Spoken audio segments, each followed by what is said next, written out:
Okay, so one of the things we're going to spend a lot of time doing in the next hour that's left is trying to understand things about stability of molecules in terms of their structure. Okay, and when we do this, it's important to sort of get a good general feel for how stability changes within a molecule. So here's some constitutional isomers. Okay. Oh, sorry. So when you drove to school today, most of you drove, I think, right? What did you burn in your car? Gasoline, right? And what kind of reaction is that? And why do we do a combustion reaction in a car? Because it releases heat energy, or it releases energy and it releases heat, right? What are the products for a combustion reaction? It's carbon dioxide and water. And when we burn a fuel, we use oxygen, right? Combustion uses oxygen, takes the fuel and burns it. So you could think about, in terms of an energy diagram, if you remember energy diagrams, you have an axis that looks like this and another axis that looks like that. The left-hand axis is energy. What is the bottom axis? You guys remember? It's just generic. We call it the reaction coordinate, but it's not really, it's not time. Yeah, it's like time, but it's not really time. It's the progress of a reaction. So we could have reactants that go up like this, and that would be products, and that would be an endothermic reaction. And the little hump in the middle, that's the activation energy. Or it could go the other way. You could start at the top and go like this, come up like this, and go like that. Okay, so which one of those best represents what we have when we burn fossil fuels in our car? The red one, because it goes from a high state of energy to a low state of energy. Okay. Now, that makes sense? Right. When you burn, you have fuel at the top, and when you burn it, you produce CO2, but you're getting energy out of that process, right? I mean, the product molecules have to be more stable than the reactant molecules. Okay. So let's say this number for one reactant. So this is and this is going to be delta H. Okay. Let's say that number is really large.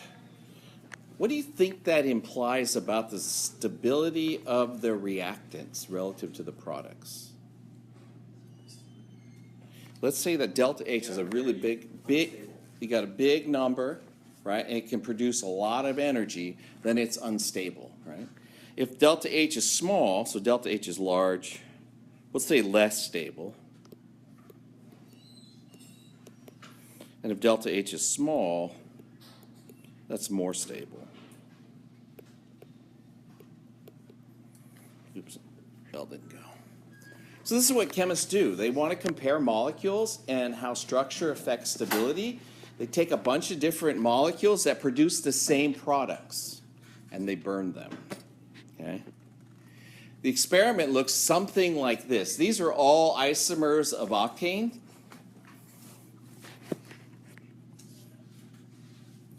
So, for example, this is C8H, and you do that 1, 2, 3, 4, 5, 6, 7, 8. H6, 18. And then over here, in the middle one, I have 1, 2, 3, 4, 5, 6, 7, 8. So this is also C8, H18. And this one's C8 and H18. So they all have the same basic molecular formula, and when you burn them, they all produce the exact same products. So they're all going to the same endpoint. Okay? So what does that tell us about relative stabilities of those three molecules? That is, let's call this A, let's call this B, let's call this C. What does it tell us about the relative stabilities of A, B, and C? Say, what's that? A gives you the most energy. Right, it's the least stable because it's furthest up, right? The higher in energy it is, the less stable it is. So A must be the least stable. Why? Yeah, we'll get to that later. Sorry. All right, just give me a moment and I'll give you a short answer and we'll spend some time talking about it later. It's even more pronounced in alkenes, okay? But then this would be, in terms of stability, in between the two, and this would be the most stable. And it turns out the most substituted carbons end up being more stable. Part of that has to do with the ability of the carbons that are in these methyl groups to donate electron density and stabilize this carbon. Okay? So why do I say donate electron density? Even though C's and H's are nonpolar, carbon is a little more electronegative than hydrogen. So these push electron density in this direction, even though it's generally nonpolar. And that means this guy, by induction, pushes electron density this way. So by putting electron density into the orbital, it turns out that allows it to be lower in energy and to be more stable. Another way to say it is it makes the bond stronger by having it that way. There are other things to think about. We'll talk about that in a second. But other things to think about. Now, think about this too. The difference in energy here is actually not that big in comparison to the difference in energy here. So there being really small energy changes relative to where we're ending up as a product, okay? So now what I want to do is I want to talk about, and there's a lot of in-between stuff here. I'm going to skip all this. I will not, sources and uses of alkanes, I will not test you on. You can read it. It's all very interesting and everything. I'm going to teach you something about what's called a Newman projection. If you do that, I'm not going to use the computer screen. I'm going to use this. So here are the molecules. That thing? It's got 2 carbons, right? So C2H and then 6. So this is ethane, saturated, no double bond. And so what kind of bond do we call that besides a single bond? We call it a sigma bond, right? It's made out of the sp3 hybridized orbitals. And one of the things we know about sp3 hybridized orbitals, unlike pi bonds, is they can rotate. This molecule can freely rotate. So here's just a good general question. Right? If it can freely rotate, does it spend an equal amount of time at all positions, or are there some positions that are more favored than others? Now, you might be asking yourself, well, I don't care. So what's the big deal? And that's a perfectly valid thing to think about.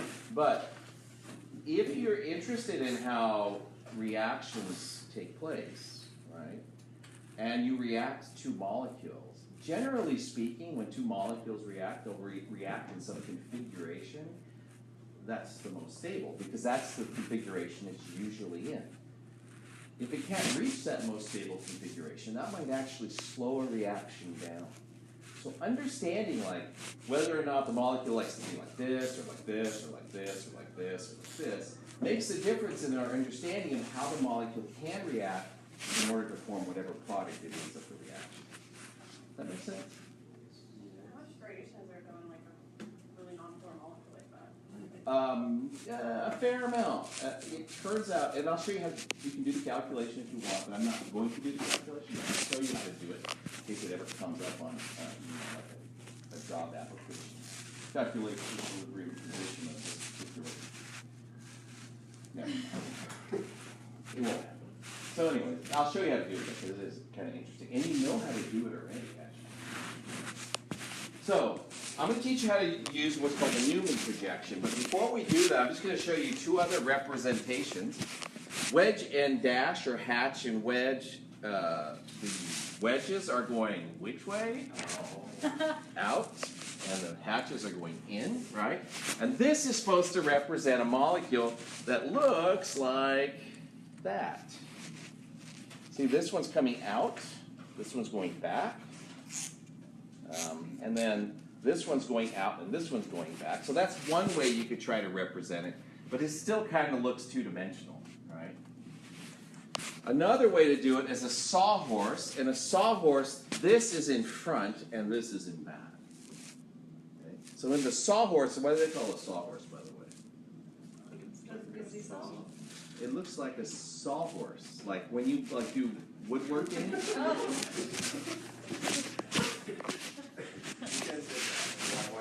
sawhorse? Because it looks like a sawhorse. Yeah, a sawhorse is that thing we use in. Why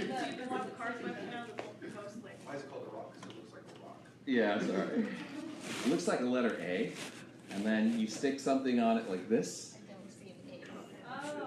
Okay? And these are called sawhorses, and they have these legs. And there's another side just like it. I think they're called sawhorses because they have 4 legs like a horse, and you saw on them. But it looks kind of like that, so that's a sawhorse, right? All right. It's probably from back in the day when saws were really important.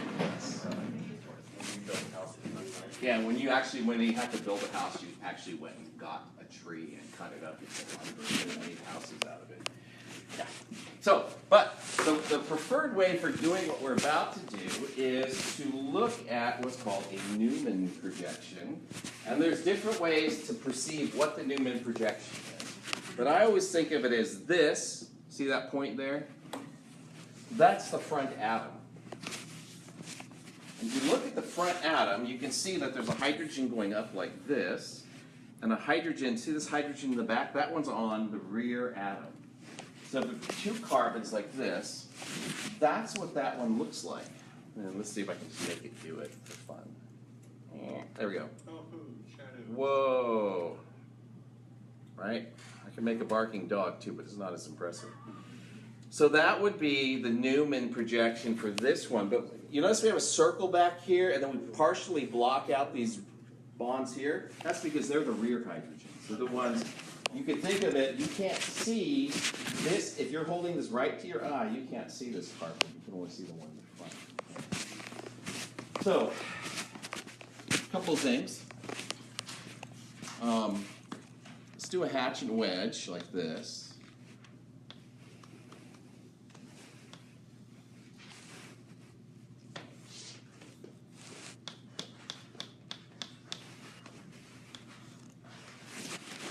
And let's see what I want to make this one go like this.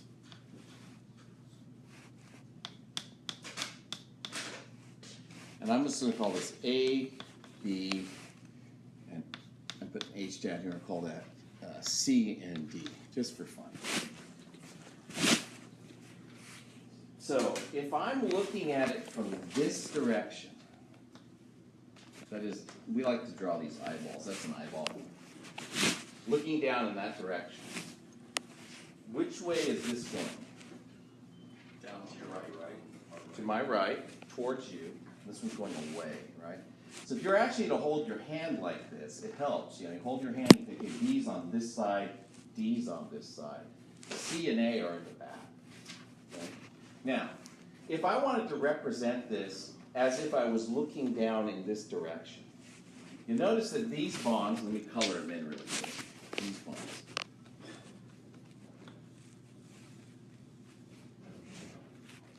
Are all in the same plane. Okay, so which bonds does that represent in a Newman projection if they're all in the same plane? Which do you think is the most logical? It could represent any 2 pairs. The ones that are across from each other, but specifically from a Newman projection, it's these 2. Okay. Because you're looking at this like that, okay? And so when you're looking at it, that's the one in the front, and that's the one in the back. Oh, by the way, this is the point where buying a model kit is probably not a bad idea. Or borrowing. You only need about 4 atoms and about 10 bonds. That's all you really need. Well, actually, make that 8 atoms and about 20 bonds, but that's all you really need. Okay, so if I'm going to draw this, then what I'm going to do is make a circular representation like this. And then everything that's in the plane, that's everything in blue, is going vertically. Now, in front, I have the atom that goes like that. So that's my H in the front. And in the back, I have another hydrogen going down. But if it's in the rear, what you do is you draw it so that it extends from the circle rather than from the center. So this is this hydrogen. This is blue hydrogen. Not that you have blue hydrogens or green hydrogen. Anything like that? Then the question comes down to, what are the rest of the angles that are drawn? So, when you draw this, what does that angle look like it is? About 120, right? And it's actually 109.5, but that's because when you look at 109.5 angles, but from this perspective where it looks flat, it looks like 120. Okay? But the actual angle between here is a 109.5. But when you flatten that structure out, it looks like 120. So you can actually draw these other bonds in without even knowing what's attached to them, because you know that you're just going to draw it at a 120-degree angle, at least in appearance it's 120 degrees. And then you can also draw the other ones in the back, like this, because these are 120 degrees from each other as well. So it's very easy to set it up, and now all you have to do is figure out what's front and back. But everything that's drawn with a flat line is in the plane, it's a vertical on the structure, okay? And then everything else you have to get just based on looking at it in terms of hatch and wedge. So everything that's a wedge is on which side of the Newman projection? Right, on the right side. And if you get confused by just do this, right, and you can actually write B and D because they're on this side, and then when you hold it up to here, that and B and D are on this side. But I will write those in as this is D because it's in the back. This must be C because it's in the back. This is B. This is A.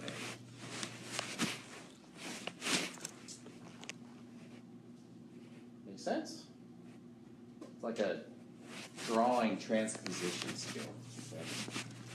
Now, if it's all hydrogens, it's going to look like this, but A, B, C, and D will all be hydrogens, and that would be this molecule. Well, like I said, this molecule can rotate, right?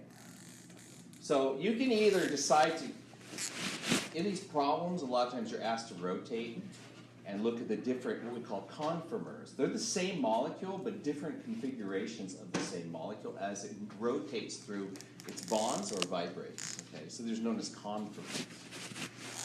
Okay, so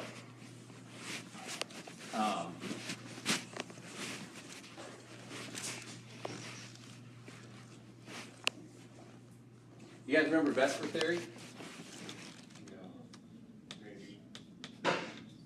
What is the premise mean? What is electron? What does it stand for? Valence shell, electron pair. Do molecules, when they're in their most stable configuration, like their atoms, to be close or far apart, based on what you know from Vesper? Far apart, right? So now, in the Newman projection, it's really hard to tell, like, there any distance is different. But then, if you're looking at this as you rotate like this, right, you can see, like, the distance here gets smaller as you rotate like this.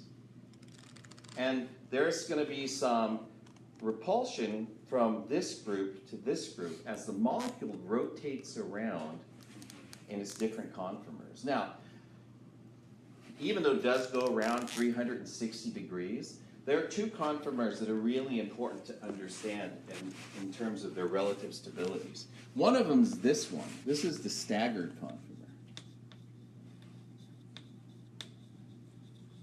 It's staggered because you have the one in the front, the one in the back, the one in the front, the one in the back. Right. They're alternating front and back. So from Vesper, let me just write a little note up here. We expect the most stable conformer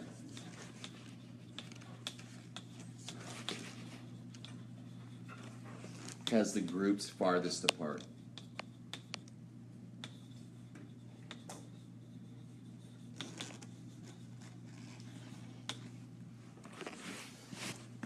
But as it rotates, there is a conformer that's the least stable. Which one is that? Like if it's going like this. When you're at the shortest distance, and that's when they're directly across from each other like that. And so we call this the eclipsed conformer. So what I'm going to do is draw eclipse down here. So I'm going to draw a circle. Yeah, it's kind of a circle. Looks like somebody's head. So this, I'm just going to leave the front ones the same. So I'm going to call this H, and call this A, and call this B. And then I'm going to rotate this, and so I'm just going to put an arrow on it that goes like this. And this is more for me to keep track of things than anything else. If I move D next to the top hydrogen, draw a line like that. It doesn't have to be that close. If it's not in the center, it's just, and you draw it reasonably close to the other one, it's eclipsed. Okay? Because we really look at only the two conformers most of the time. Okay, but that would be D there. Now, what's C going to do if you rotate D that direction? It's got to rotate the same direction, right? So this is going to have to rotate over here.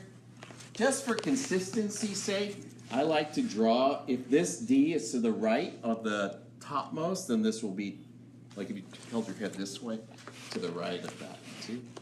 And so I'd have C over here. And then for B, like consistency, I would just do this. Now, it doesn't really matter if you drew it here or you drew it here. I just like, for consistency's sake, like to do that. So C is rotating next to A. H is, the hydrogen's going to be next to B. Or sorry, B. B, yeah. Like that. So this is eclipsed.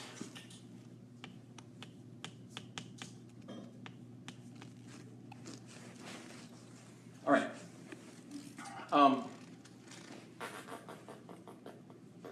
And that's the least stable.